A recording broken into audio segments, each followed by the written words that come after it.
જય સ્વામિનારાયણ વિદ્યાર્થીઓ, good morning.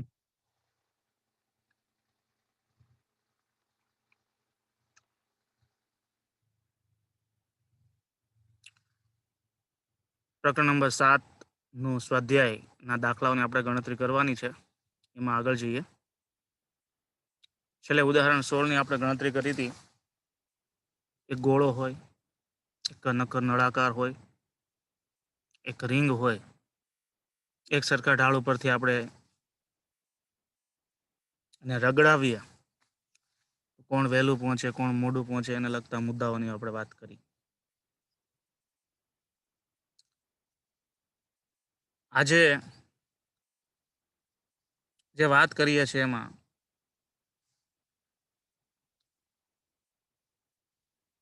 માનો કે આ શરૂઆતના જે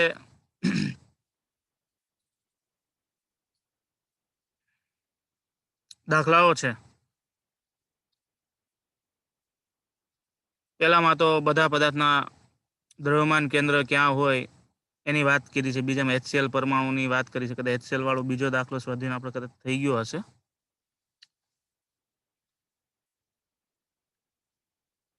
ત્રીજામાં પણ ટ્રોલીની વાત છે.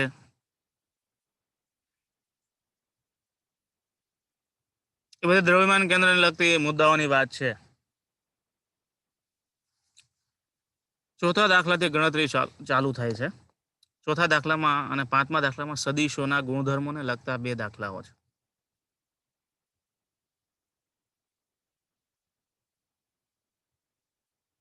સ્વાધ્યાયનો ચોથો દાખલો ત્યાંથી શરૂઆત કરીએ. રકમ કે આવું કહે છે, દર્શાવો એટલે કે સાબિત કરો કે સદિશ એ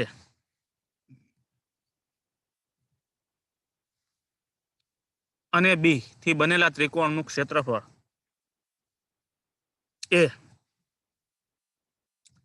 એ ક્રોસ બી ના મૂલ્યથી અડધું હોય. આપણી પાસે એક સદિશ એ છે, બીજો સદિશ બી છે, અને બંનેથી એક ત્રિકોણ બને છે. અને ત્રિકોણનું જે ક્ષેત્રફળ છે એ બે સદિશોના સદિશ ગુણાકાર કરતા અડધું છે એવું સાબિત કરવાનું છે. બહુ સરળ. ચલો વિદ્યાર્થી, આપણે એક ત્રિકોણ દોર્યો, જેમાંની એક બાજુ એ છે, બીજી બાજુ બી છે. એ બી બાજુ વાળો એક ત્રિકોણ દોર્યો. એ અને બી વચ્ચેનો ખૂણો થીટા છે. એ અને બી ને ભેગા કરીને ત્રીજી બાજુનો વેધ બનાવ્યો. આપણા માટે એ છે પાયો થશે અને વેધ છે બી સાઇન થીટા થાય. તો વેધ બી સાઇન થીટા કઈ રીતે આવે? તો વિદ્યાર્થીઓ, આ ત્રિકોણમાં સાઇન થીટા મૂકો તો સાઇન થીટા બરાબર શું થશે? વેધ ગુણ્યા કર્ણ. સાઇન સાકર સામેની બાજુ છેદમાં કર્ણ, વેધના છેદમાં બી. તો વેધ બરાબર બી સાઇન થીટા થાય. હવે વિદ્યાર્થીઓ, 10મા ધોરણમાં તમારે ત્રિકોણના ક્ષેત્રફળનું સૂત્ર આવી ગયું છે કે ત્રિકોણનું ક્ષેત્રફળ એ બરાબર 1/2 પાયો ગુણ્યા વેધ. આવું સૂત્ર ભણી ગયા છો. તો 1/2 પાયો, પાયામાં શું છે? એનું મૂલ્ય છે. વેધમાં આપણે શું સાબિત કર્યું? તો કે બી સાઇન થીટા સાબિત કર્યું. તો એ બી સાઇન થીટા થયું. તો એ બી સાઇન થીટાને આપણે એ ક્રોસ બી તરીકે લખી શકીએ, કારણ કે સાઇન થીટા દૂર કરો તો એ ક્રોસ બી આવે કે ન આવે? તો એ ક્રોસ બી ના અડધા મૂલ્ય એટલે 1/2 એ ક્રોસ બી આપણે સાબિત થયું, જે આપણે કરવાનું હતું. પછી સ્વાધ્યાયનો જે પાંચમો દાખલો છે, BSc માં ટ્રિપલ પ્રોડક્ટ તરીકે વિદ્યાર્થીઓ ગણતા હોય છે. થોડોક હાયર લેવલનો કન્સેપ્ટ છે, BSc લેવલનો દાખલો છે, પણ આપણે સમજવા ટ્રાય કરીએ, કારણ કે ક્ષેત્રફળ સદિશ ને ફરીથી આપણે સમજવું છે અલગ કન્સેપ્ટથી થોડું, અને જે જીનીટ માટે અને 12મા માટે ખૂબ ઉપયોગી છે. દર્શાવો કે A dot B cross C. આપણી પાસે 3 સદિશો છે, એ, બી ને સી. એમાંથી બી ક્રોસ સી નો તમે ક્રોસ ગુણાકાર લ્યો, એનો જે જવાબ આવે છે એનો એ સાથે તમે ડોટ ગુણાકાર કરો, અને એનું જે પરિણામ મળે એ સમાંતર બાજુ ચતુષ્ફલક, એટલે સમાંતર બાજુ ચતુષ્કોણ નહીં, સમાંતર બાજુ ચતુષ્ફલક છે, અને ચતુષ્ફલકના કદના મૂલ્ય બરાબર હોય. એટલે કે તમારે સમાંતર બાજુ ચતુષ્ફલક જો કોઈ હોય એનું તમારે કદ માપવું હોય તો એનું કદનું સૂત્ર A dot B cross C વડે અપાય છે. બીએસસીમાં એને ટ્રિપલ પ્રોડક્ટ તરીકે ઓળખીએ છીએ આ થિયરીને. ચલો આગળ જોઈએ એની ગણતરીમાં. તો સમાંતર બાજુ ચતુષ્ફલક આપણે દોર્યું. ધ્યાન આપજો. સમાંતર બાજુ ચતુષ્ફલક આવું છે. સમઘન નથી, ચતુષ્ફલક છે. સમજાણું? સમાંતર બાજુ છે. તો સમાંતર બાજુ ચતુષ્ફલક આ રીતે દોર્યું. એક બાજુનું માપ B જેટલું છે, બીજી બાજુનું માપ C જેટલું છે, ત્રીજી બાજુનું માપ A જેટલું છે. અને આ એ સાથે થીટા ખૂણો બનાવે એ રીતે એનો એક ઘટક બતાવ્યો છે A cos થીટા. હવે આકૃતિમાં તમે જુઓ તો B ક્રોસ C શું આપે? તો કે નીચેના તળિયાનું ક્ષેત્રફળ આપશે. આકૃતિ પરથી સમાંતર બાજુ ચતુષ્ફલકનું કદ સદિશો પરથી નીચે મુજબ ગણી શકાય છે. A dot B cross C છે. વિદ્યાર્થી ધ્યાન આપજો. A dot B cross C માં A. હવે તમે ડોટ ગુણાકાર દૂર કરો. B cross C, B cross C નું જે પરિણામ મળે એ શું મળે? એ સદિશ મળે. અને એ તો સદિશ એટલે અહીંયા તમારે સુધારો કરવો પડે. એ સદિશ એ લખવું પડે. સદિશ A ડોટ સદિશ B ક્રોસ C. તો હવે સદિશ A અને સદિશ B ક્રોસ C વચ્ચેનો ડોટ ગુણાકાર દૂર કરો તો ત્યાં cos થીટા આવે. એટલે A એને ગુણ્યા B ક્રોસ C એને ગુણ્યા cos થીટા આવશે. એમાંથી cos થીટા આગળ લ્યો એટલે A cos થીટા થઈ ગયું. જુઓ તો A cos થીટા એટલે શું છે? ઊંચાઈ છે કે નહીં? ઊંચાઈ. આ સમાંતર બાજુ ચતુષ્ફલક છે એની ઊંચાઈ તમારે માપવી હોય તો એ નો આપે, એ cos થીટા માપવું પડે.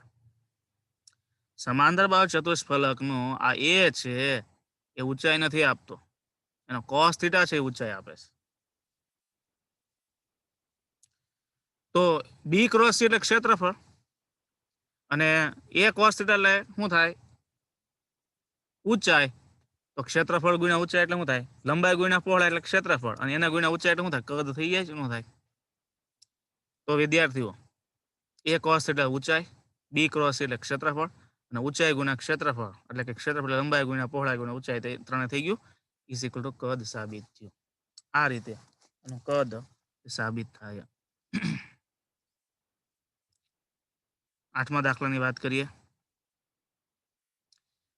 એક તંત્ર આકૃતિમાં દર્શાવ્યું છે.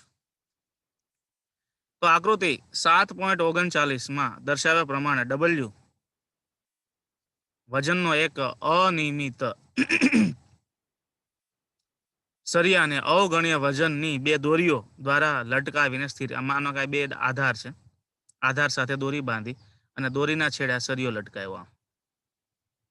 અને જ્યારે સરિયો આ રીતે લટકાવ્યો છે અનિયમિત આકારનો, ત્યારે એક દોરી લાંબી છે, એક દોરી ટૂંકી છે, એટલે અહીંયા અલગ અલગ પ્રકારના બે આધાર સાથે ખૂણા બનાવે છે.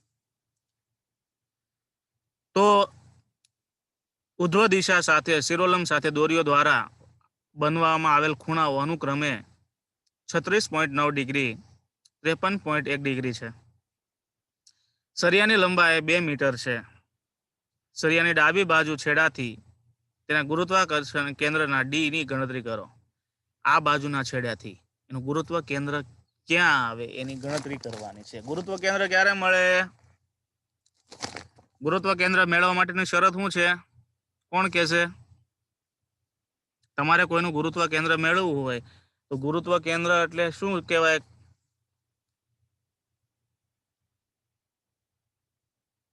કલસરિયા બોલ, શું છે ગુરુત્વ કેન્દ્ર? કોઈ પણ ગુરુત્વ કેન્દ્ર એટલે કે તે બિંદુ આગળ ટો 0 થતું હોય. તો તમારે આ તંત્રમાં બધા ટોર્ક ગણવા પડશે. આ તંત્રમાં કેટલા ટોર્ક લાગે છે? ચાલો એ કહેજો. આમાં કેટલા ટોર્ક લાગતા હશે? જ્યારે કોઈ પદાર્થ ઉપર લાગતું ટોર્ક 0 થાય, જે બિંદુને અનુલક્ષીને પદાર્થ ઉપર લાગતું કુલ ટોર્ક 0 થાય, એ બિંદુને શું કહેવાય? એનું ગુરુત્વ કેન્દ્ર કહેવાય. તો વિદ્યાર્થીઓ તમારે મને આના ઉપર કેટલા ટોર્ક લાગતા હશે, આના ઉપર બળ કેટલા લાગે, ચાલો બળ કોણ કહેશે? 3 લાગે છે, 4 લાગે છે, 5, કેટલા પ્રકારના બળ લાગે છે એ કહેશે કોઈ? રાણપરિયા ક્યાં ગયો? હા રામાણી બોલ તો કેટલા બળ લાગે છે? 3 3 બળ લાગે છે. જોઈએ આપણે બીજા કોઈને કઈ કહેવાનું છે? કલસરિયા શું કહે છે? 3 જ. 3 જ બળ લાગે છે. પરમાર ને શું કેવું છે? 3 બળ લાગે સર. તો બધા 3 નું કે બુટાણી શું કહે છે? 3 જ. ઓકે. કયા કયા 3 લાગશે? તો એક તો વજન બળ, આ છેડા ઉપરનું નીચે લાગતું તણાવ બળ T1, આ છેડા ઉપર લાગતું તણાવ બળ T2.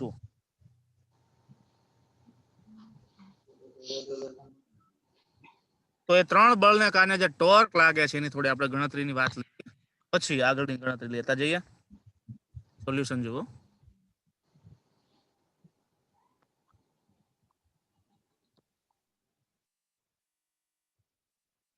ચલો તો અહીંયા આકૃતિ થોડી ઝૂમ કરું છું.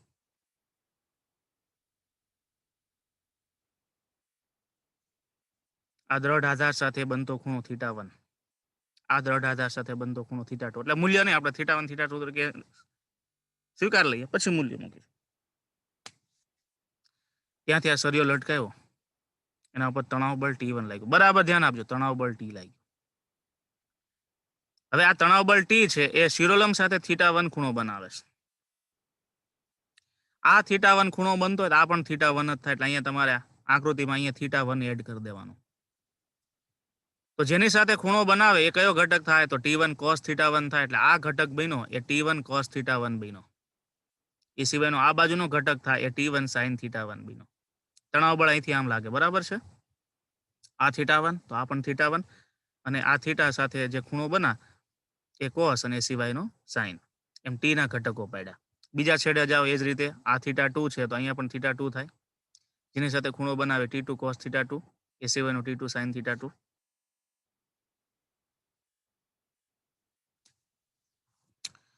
હવે અહીંયા આ સરિયાનું વજન બળ છે એ W છે. તો અહીંયા રેખીય સંતુલન છે અને ચાક ગતિ ગુરુત્વ કેન્દ્ર મેળવવું છે એટલે ચાક ગતિ સંતુલન મેળવવું પડે, પણ ચાક ગતિ સંતુલન માટે તમારે રેખીય સંતુલનની જરૂર તો પડશે જ. તો વિદ્યાર્થીઓ y માં કયા કયા બળ લાગ્યા? T1 cos θ1 અને T2 cos θ2. એ ધન y માં છે, એની સામે ઋણ y માં કોણ છે? W. તો y નું સંતુલન લ્યો. તો y ના સંતુલન માટે શું થશે? તો y સંતુલન માટે T1 cos θ1 plus T2 cos θ2 is equal to W થયું.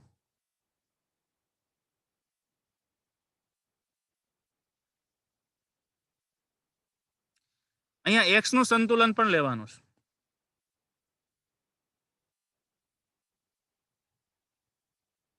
સરિયો છે એમ લગાવ્યા પછી કેવો છે? તો સ્થિર છે.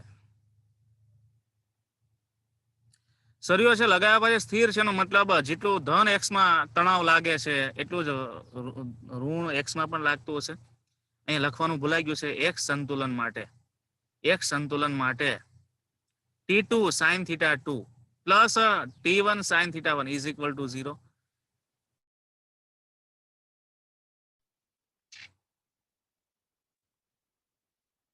ચલો T2 cos θ2 minus T1 cos T2 sin θ2 minus T1 sin θ1 is equal to 0. એમાંથી આ પદ છે ને આ બાજુ લઈ લો એટલે પ્લસ થઈ જાય. એટલે કે T2 sin θ2 is equal to not equal to ને is equal to M T1 sin θ1. આને કહી દો સમીકરણ નંબર 2. ગણતરી આગળ લઈ જઈએ. ચલો હવે ચાક ગતિ સંતુલન માટે શું થાય? તો T1 minus T2 is equal to 0. T1 ક્યાં લાગે ને T2 ક્યાં લાગે? જો વજન બળ છે એ ક્યાં લાગે છે? ભ્રમણાક્ષ ઉપર જ લાગે છે. એટલે વજન બળને કારણે કોઈ ટોર્ક આવે નહીં, અનિયમિત આકારનો છે એટલે કીધું.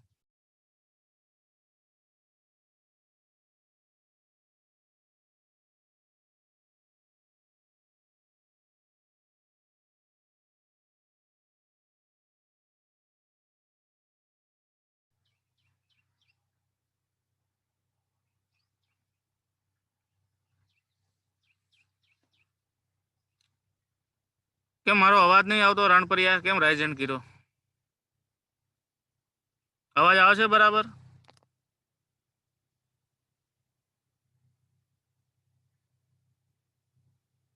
કલસરિયા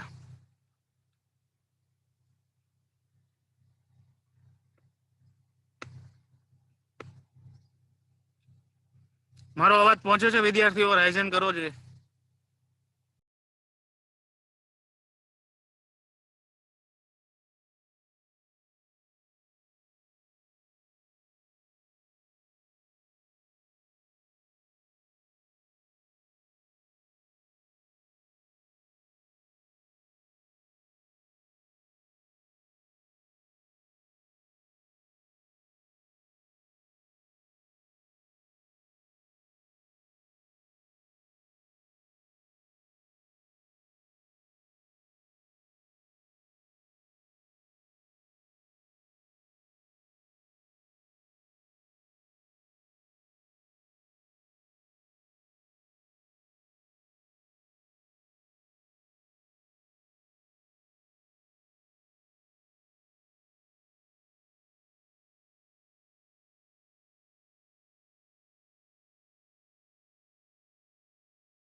હવે મારો અવાજ પહોંચ્યો? કલસરિયા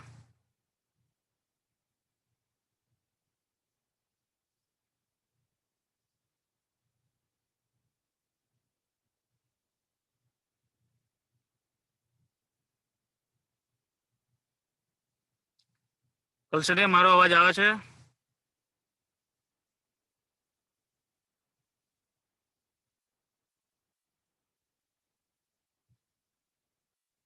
બધા લોઅર હેન્ડ કરી દો.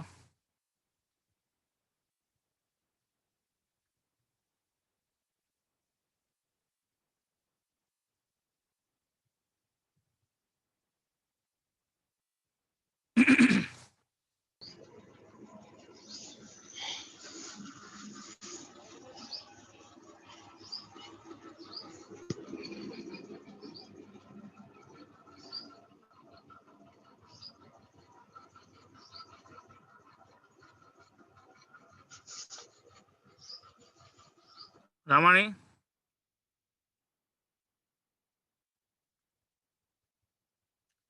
મારો અવાજ પહોંચતો હોય તો રાઇઝન કરો બધા. હા રામાણી, શું તકલીફ થઈ?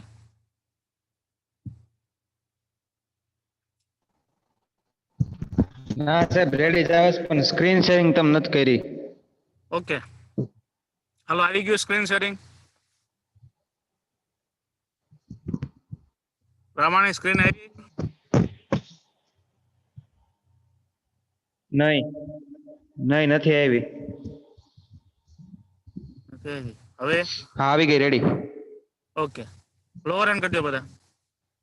આવી ગઈ આવી ગઈ. ઇશ્યુ દેખાય છે, આ એક દાખલો પૂરો કરી લો. એવું હોય તો આપણે ક્લાસ પૂરો કરી દઈશું. પછી એક ન્યુમેરિકલ પૂરો કરી લઈએ આપણે. તો વાય સંતુલન માટે અને એક સંતુલનની વાત થઈ.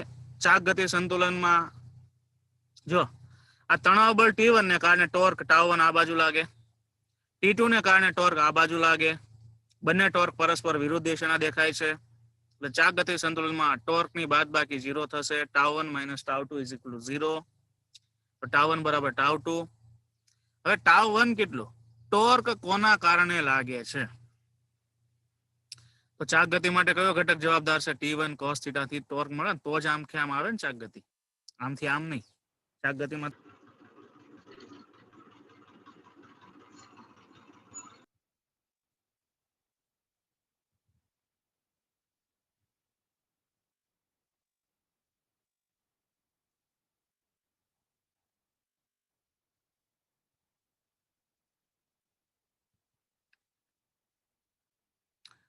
તો આ રીતે તમે સરિયો મૂકો છો.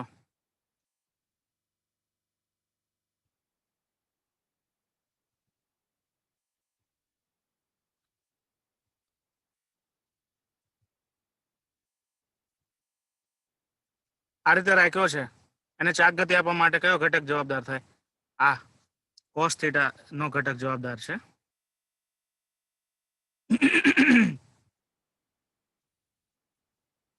તો cos થીટા નો ઘટક જવાબદાર છે એટલે અને એ પાછું ગુરુત્વ કેન્દ્રથી ડી જેટલા અંતરે છે. કુલ લંબાઈ 2 મીટર હતી એટલે આનાથી આનું અંતર ડી જેટલું થાય ને આનાથી આનું અંતર કેટલું થાય? 2 - ડી જેટલું થશે. તો τ1 બરાબર ડી τ1 cos થીટા 1 અને τ2 બરાબર 2 - ડી t2 cos થીટા 2. આને કહી દો સમીકરણ નંબર 3. હવે સમીકરણ 2 ને 3 નો ભાગાકાર લઈએ. 2 ભાગ્યા 3 કરીએ.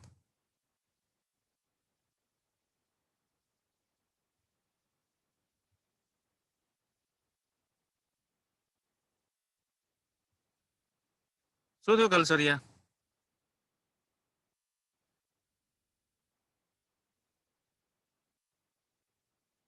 કલસરિયા, રાણપરિયા,